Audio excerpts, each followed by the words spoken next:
Hey, brand builder, Rory Vaden here. Thank you so much for taking the time to check out this interview. As always, it's our honor to provide it to you for free.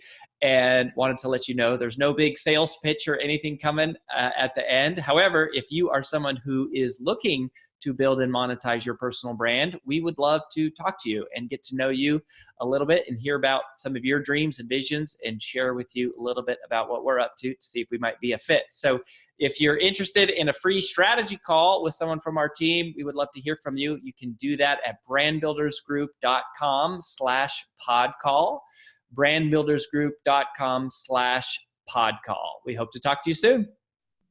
Welcome back to the Influential Personal Brand Podcast.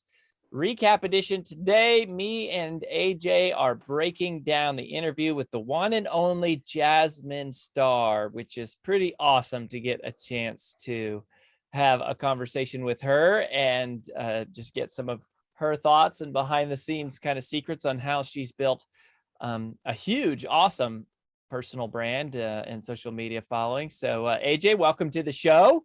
Always happy to be here. Yeah. So we'll share our top 3 highlights. I'll go first. I think, the first one that jumped out for me was where she said, I'd rather be liked for who I am than for a carbon copy of who I am or for a pretend version of who I am. And she said, this is the line that she said, having lukewarm followers isn't powerful.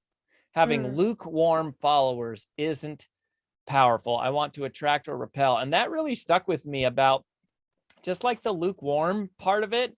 And just having people that are really engaged, and the way you have people really engaged is by being like yourself and letting people see you. And that kind of hit me of like, I wonder how much I'm doing that online, and should I be doing a better job of that and doing more but anyways, I thought that was super powerful. So that hit me hard, AJ. That was my first takeaway. I love that. I love that. People do fall in love with who you are, not the carbon copy. I love that. That's really good. Not my first one, but I love that. I think that's really good. My first one was when she was talking about platforms of choice. And she said, I'm not choosing a platform on where I want to be. I'm choosing my platform based on where my customer is. And I think that's really good, because so often we hear so many people talk about, you need to be on every single platform. And it's going, I just hear more and more these days of, well, is that really true?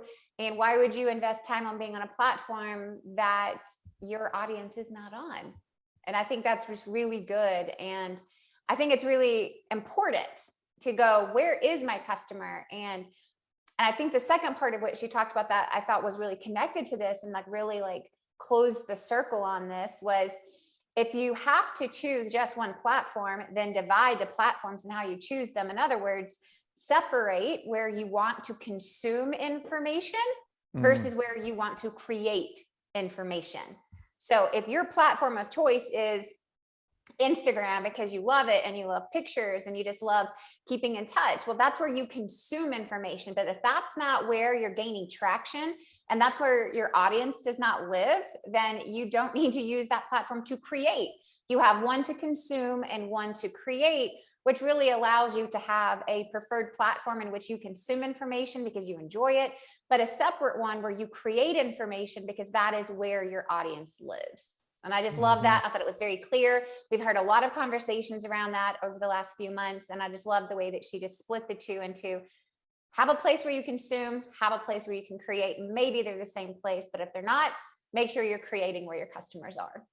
Yeah. Amen. I love it. The second thing for me was it was towards the end where we started talking about monetizing kind of your following and going, okay, how do we turn this into money? And she said, basically people get discouraged because they try to launch something or do something and nobody buys and they have these really low conversions. And she said, don't think of low conversions as a no, think of it as a not yet. And that shifting is really good. That's something I've shared before on other episodes that I learned from you, AJ, that you've always said, like, basically there's no such thing as a no, like everyone will buy eventually. And so hearing her say it was a good, I guess, edification and iteration of it, even on like social media and your funnels and stuff, is just like, you can't think of it as a fail or a no, or I don't like you, or I don't want you, or I'll never buy this thing. It's just the idea that you have a lot of trust to build and you got to add value for a long time. And if you outserve them in the meantime, eventually it catches back up with you. And I don't think we can ever hear it enough. And the other thing I want people to hear, which is between the lines on that, is I also hear her saying, even I don't convert massive percentages of my following, right? Like you assume that people are like, oh, they make millions of dollars, they probably have 50% of the people that buy, but that's not at least our experience. She didn't say that directly, but we see behind the back behind the scenes of a lot of these funnels, and even the biggest names in the world convert 1, 2, 3, 5%. And so the way they keep going is this mindset. And so don't be discouraged if that's you. You just need more people and more time. Don't give up. Yeah, I like that. And my second one was kind of connected to that, very similar to, it's not just it's not a no, it's not a not yet, but not just that. In terms of helping people get to know you, you have to have multiple points of entry. So multiple funnels. And I share this because I just know so many of our clients have one, right? It's like one lead magnet, it's one video funnel, it's one webinar funnel. And I'm just going, it's like, really think about, how do I have one of each, right? For the people who just want the immediate gratification of, here's this immediate thing, I'm going to get a PDF. We have to be able to fulfill that desire in our audience. And for the other people who want a really short video course, or for the other people who want longer form content and a 2, 3, 4 hour webinar, it's like, we have to be able to create multiple funnels so that once they complete one, we can feed them another one. And once they complete that one, we can create another one. And it's funny because this is literally what we were talking about on our internal marketing I was just thinking about that today, is our marketing cycler of how many different funnels do we want to constantly make available to our audience and people who haven't bought yet, because it isn't a no, it's a not yet. And people have to know you and trust you before they're really willing to give you their money. And it can't just be one quick PDF and you're like, why didn't I buy? Or one video funnel and you're like, well, that didn't work. It's like, no, this is a relationship and that takes time. But it's about that relationship building process. And multiple times, the more you can have multiple times in front of them, the better you're going to be. So similar to yours, with just a little add-on of like, how many different points of entry do you have? And then how do you combine all those so people can constantly get fed all of your information over the course of time? Mm-hmm. That's funny. AJ and I literally came off of a call, like a 2-hour call. Like a 2-hour call. And if you ever hear us use the term marketing cycler, so that's the term that we use, which is like, we'll cycle people from one free training to the next free training to the next free training, and basically just drop value, so much value that it's like, eventually they have to go, these folks are awesome, I want to talk to them. So that's so good. My third takeaway, it was funny because it was actually more like emotional. She used a word that is sort of near and dear to my heart. It's in the subtitle of our second book, permission. And when we wrote Procrastinating on Purpose, we talk about the emotional side of productivity, and we say what people are missing is permission. They have to give themselves permission to say no, permission for imperfection, permission for the incomplete. And Jasmine hit that word really hard in this interview with just permission to succeed. So it was a different context, but I love where she said, one day I'm going to write a book, and the last page in the book is going to be a permission slip that you have to fill out for yourself. And you're going to write your own name in and say, I give myself permission to blank. And that really hit me hard, because I was like, how many of us have a dream, but we don't even give ourselves permission to daydream about it? Or we have a tactic we know we should do, but we haven't given ourselves permission to try it. Or there's something we're doing that we don't really want to do. We feel like we should let it go, but we haven't given ourselves permission to just let that thing go.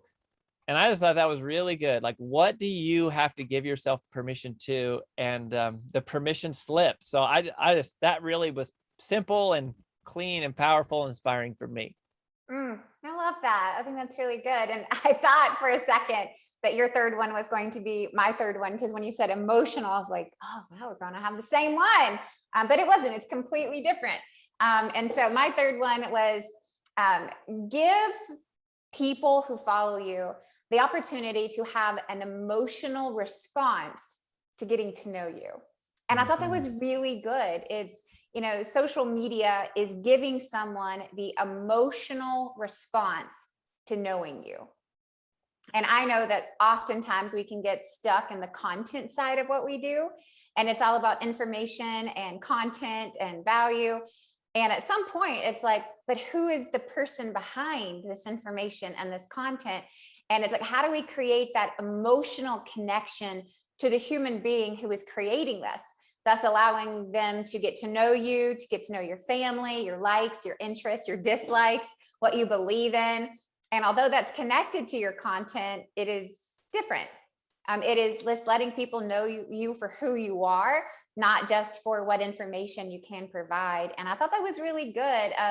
I think that the idea of these perfectly curated Instagram accounts or social media accounts, although in theory, and even visually, they're real pretty, it's like people don't really want pretty. They want real and authentic. And they just want to know that it's not curated, that it's just who you are.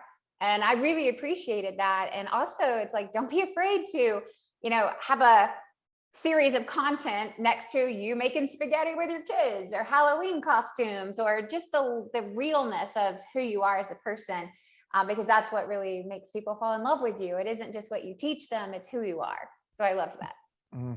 That's really, really good. And y'all, I mean, this is an episode. I mean, Jasmine is, I mean, she's one of the best in the world at organic content, viral marketing, social media. Like, go listen to the full episode if you haven't already. There are so many nuggets, and we talk about Instagram reels and how they're over indexing, just a lot of like really important practical tips, and also some, obviously some inspirational ones like we just shared. But check out the full length interview. Thank you for being here. Keep coming back. We got lots of amazing guests. And you know, we're getting people to tell the stories of exactly what you need to do to be successful. We're glad you're here. We'll catch you next time on The Influential Personal Brand.